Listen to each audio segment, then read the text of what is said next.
For those I haven't met, I'm Stephen. I'm co-founder and CEO of NovaBook. A bit of background on myself. Started an education company, almost 10 years ago now.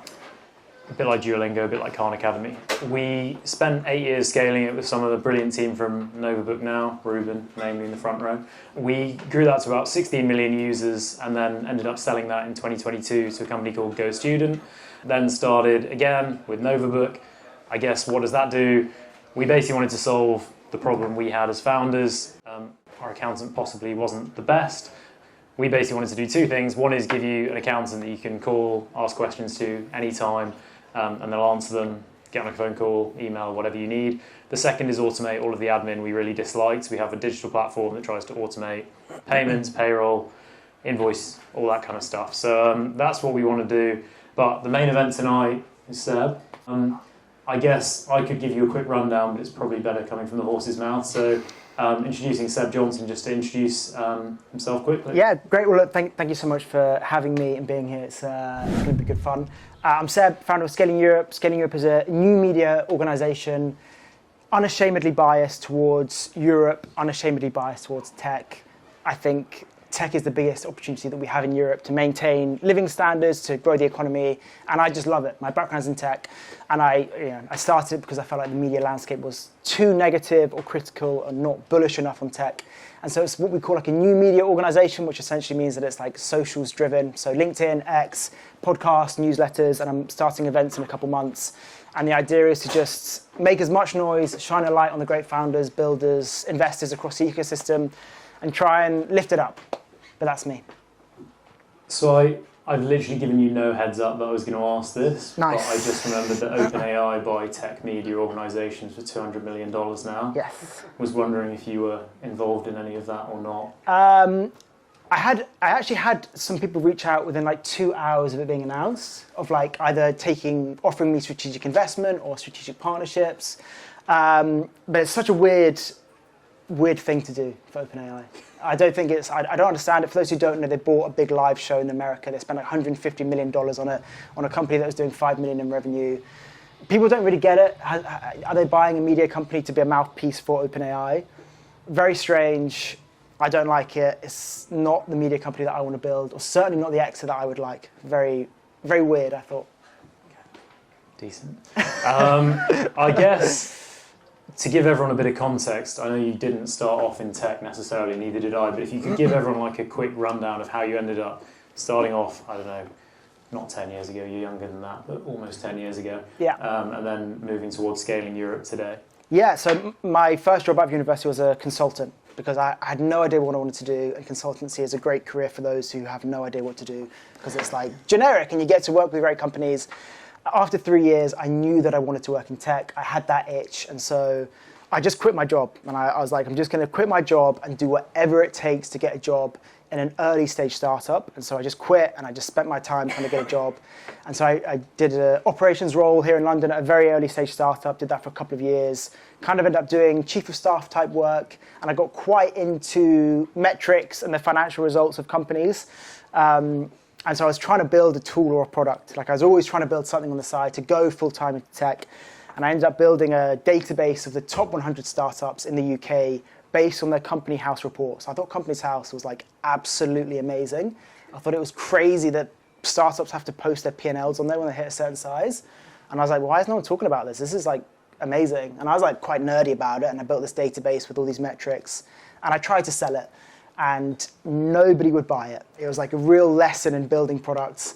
But then I had all this data, and I was like, founders love the data. Like, and for the founders in the room, you're probably very competitive and very nosy. And like, they loved seeing and reading about other companies' results. And so I was like, well, I've got this data. I'm just going to start posting about it. And so every week I would write a post, predominantly about UK startups, their financial results, and always in a positive way. It was like, valuations are great, raising money is great, but hitting 10 million of revenue is much better. That's great. That's like real business fundamentals. That's an amazing achievement which isn't celebrated, or achieving profitability. And so that was my first angle. And I was kind of making content like that for about a year and a half. Moved into Deel, a big HR tech company, where I was in their product team, building products 0 to 1. And then I quit that last year when I felt like my content was going well enough that I could build a business around it. And the first iteration was actually ETS. So I don't know if everyone knows the live show ETN, run by a couple of guys here in London. I worked with them on the first iteration called ETS, but we had very different visions, very different styles.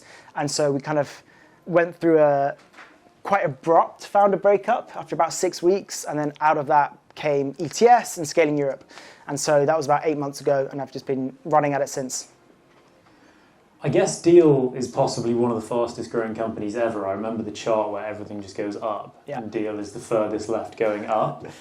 What's it like at Deel culturally? Because I guess it's possibly like AI now everyone's like, oh, it's going to eat labour budget. I guess Deel literally is labour budget too. How culturally did you kind of find it, and what did you learn there?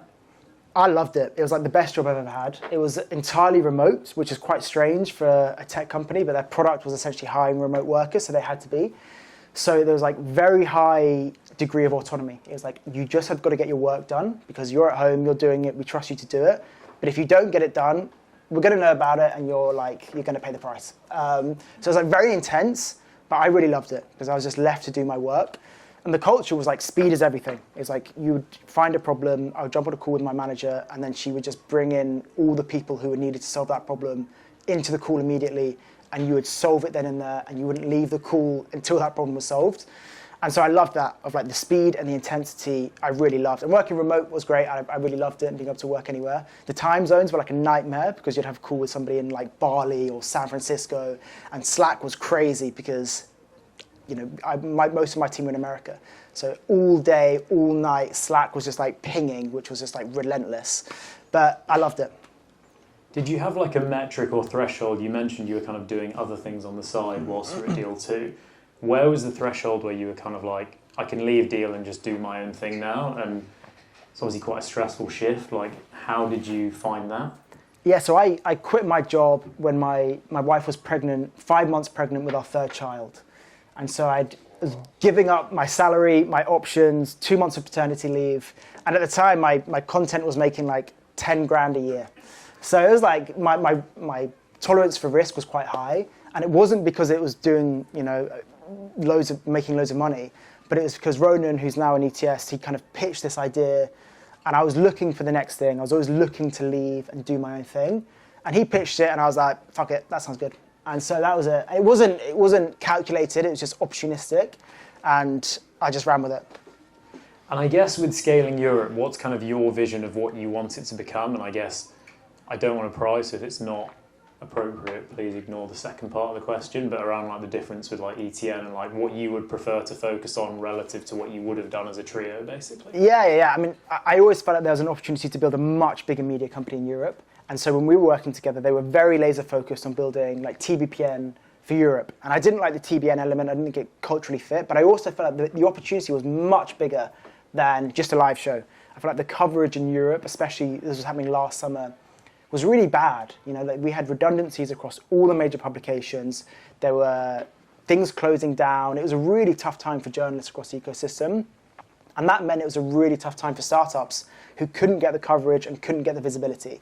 And so I wanted to build, and I want to build, a big multi-channel media company that is, at the moment, podcasts, newsletters, socials, but events. I'm going to build a platform, I'm going to do a bunch of other stuff in this space.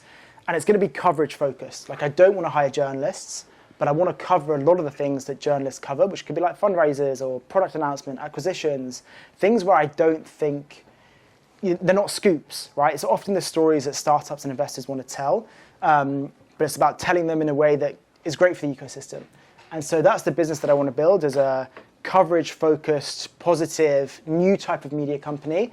And I also want to bring in the latest technology. Like, media companies have not evolved. Like, the only evolution in media is that you read it on a paper, and now you read it on a screen.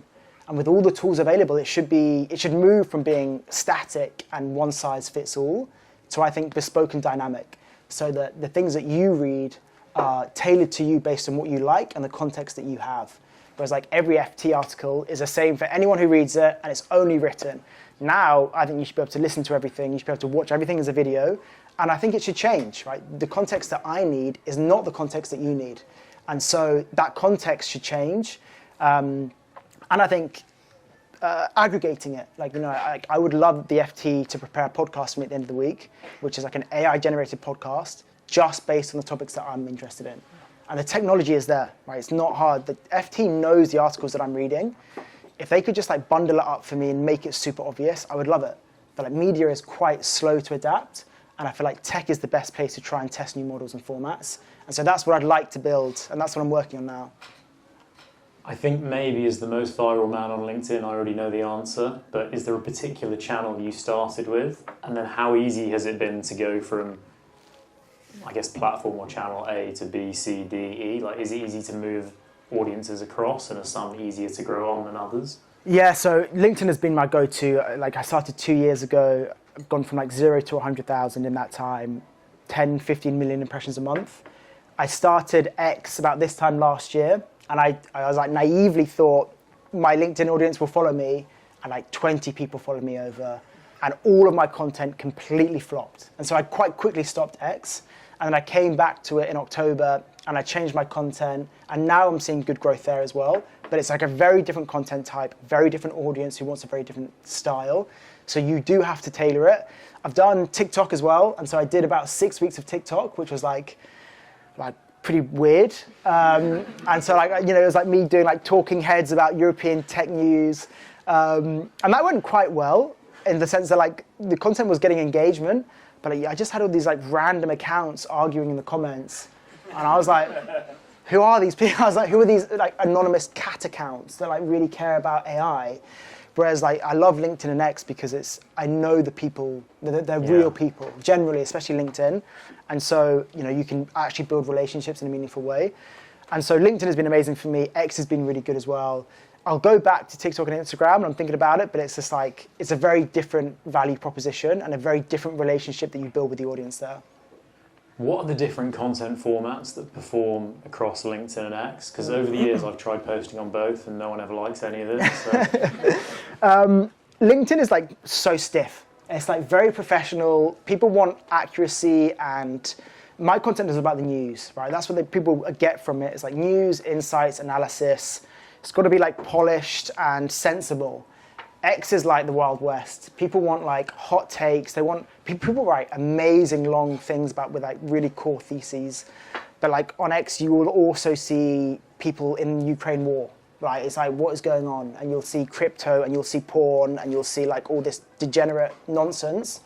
And so that stuff is a bit like TikTok-y. It's like, what do they call it? Brain rot. But like people like good conversations, debate, arguments. They want opinions. That's the biggest difference, is that LinkedIn, people want insights and news. X is like, they want to hear what you think, and they want to be challenged, and they want to challenge. Has it been like a very linear growth trajectory to 100,000, or have there been moments where it's just kind of like an absolute spike and you go from 20 to 50 in a day, and what has driven that? I'd say it's exponential is how it's been. Okay. It's frequency of posting. So I used to post once a week when I started, and I'd gain like 200 followers a month. Then I went 5 times a week, and I'd gain like 2,000 followers a month. Now I post like 15 times a day, and I'm gaining like 8 or 10,000 followers a month. And the real inflection point was when I went from just UK to scaling Europe, because that just unlocked the whole European market. So from there, I went from like 30,000 to 60,000 in like a couple of months, just because I started posting about content that was very new to a very new audience. Is the comments section a bit stressful at times or not? I don't have notifications turned on for comments. So I generally don't read them, because it's just like, otherwise I would like live in the comments arguing with people all day long. And my approach is that you put content out there and you just forget about it, and you try not to dwell on it when it flops, or celebrate it when it does well. And how's the process changed over time? So you obviously started off company's house data, which is very interesting. You can subscribe to random companies and get notified about everything that happens, which is fun. I love it. It's amazing. But then over time, how have you changed, I guess, sources of information? Company's house would be one.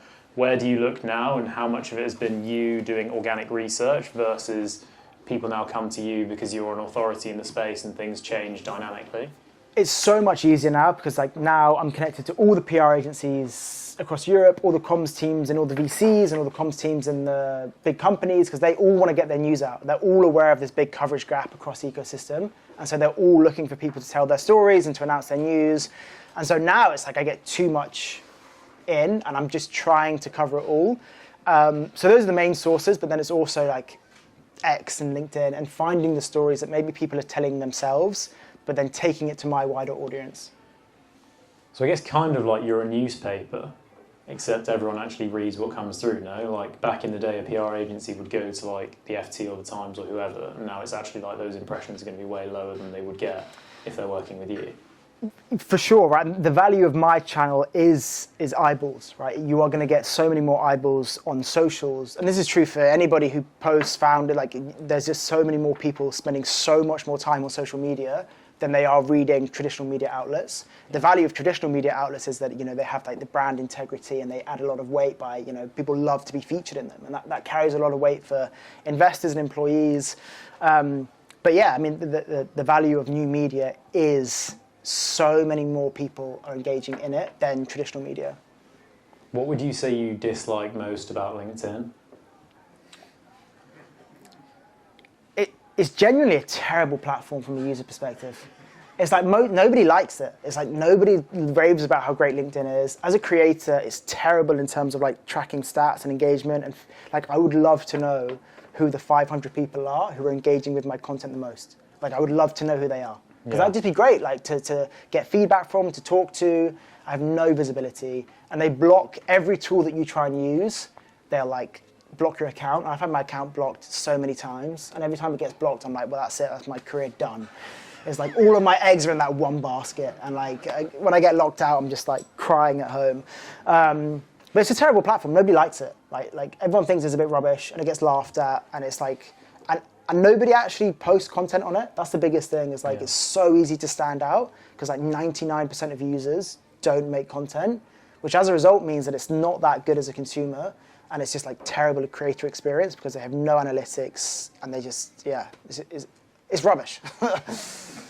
Why do you think it exists so successfully from like a product lens? Because I guess if you were looking for a timeline with the most, I guess, engaging viral content, you probably wouldn't go to LinkedIn. But if I looked at my time on LinkedIn, it's kind of probably indecently high. Yeah. Like, where would you say the product hook is? Is it like the community and messaging, or is it just like it's something vaguely professional but also not professional? It's so hard to compete with because everybody's on there.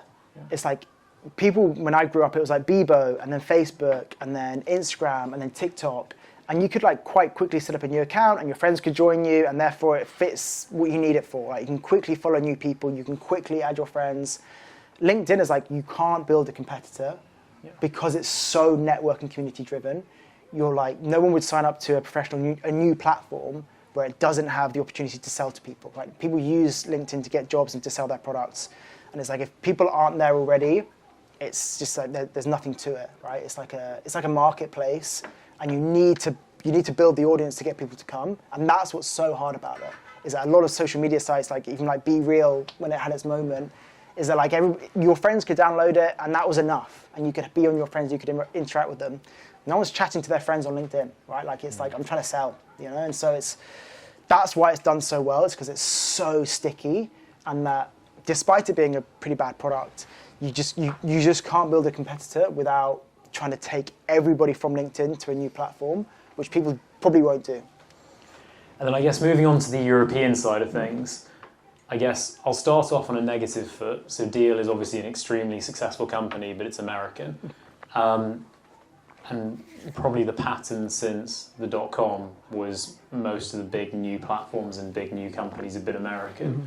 I guess, do you have any views on why you think for the last 20 years, let's say 2000 to 2020, it was mainly American companies rising up rather than European necessarily? Or maybe it's even a perception issue and you wouldn't agree with that statement? I mean, the American tech economy is just like still 100x Europe. It's like, and they've got the history, and so they have the talent density of people working at the great companies in the 90s and the noughties that then go and start the next companies.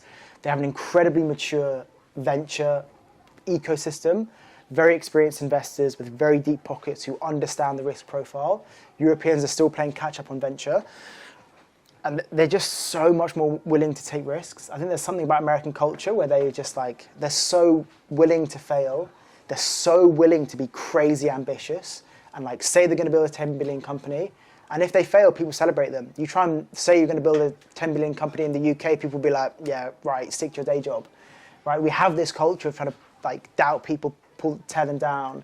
And so part of it is just they had a head start, and that head start has created a flywheel, an ecosystem that is very dense, very strong, very capital rich. And then I think there's something cultural about the American mindset that exists, particularly in San Francisco, which is so pro-risk, which I think is amazing. And we're getting there, but we haven't built that here yet. What would you say has changed most since 2020? Because I would say it's more than perception that Europe is now producing a lot more companies that are globally doing very well. What do you think has inflected or at least changed from your perspective based on the conversations you have? I do think it's your point, which is Europe is now building global category leaders in a way that we've never really done it. So if you look at Revolut is probably Revolut, a new bank in Brazil, but probably the greatest fintech in the world. ElevenLabs is the market leader in audio AI. Synthesia is the market leader in avatars. Black Forest Labs in AI image generation. These are European companies that are either top one, top two companies in the world. We just didn't have that 6 years ago. I can't think of companies that's 6 years old that were market leaders globally. And so that's changed. I don't know where that's come from, but it's the talent here is now so much more interested in starting their own companies than they were 6 years ago. Before it would be joining a big tech company from America or joining a big American company was the thing. And now the tech talent here is trying to do their own. I'll hand over for Q&A in the audience shortly, but I guess if you had to pick one European tech company you're most bullish on, who would you say?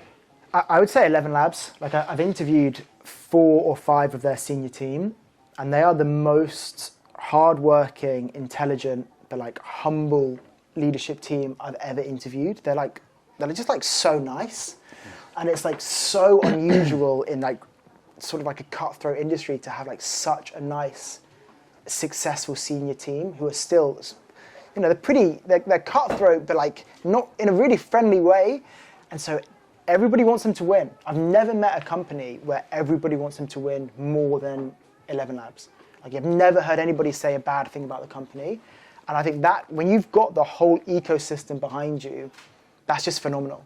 And they've also managed to market themselves as an American company to Americans. So Americans love them because they think it's American.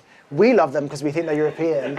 And so they're just everybody loves them. And Matty, the CEO, is the nicest founder I've ever met. And that obviously goes down to their culture, which I think is just, everybody's rooting for them. And as a company, to have everybody rooting for you is just so powerful. And you combine that with their world-class models. It's just how could they lose?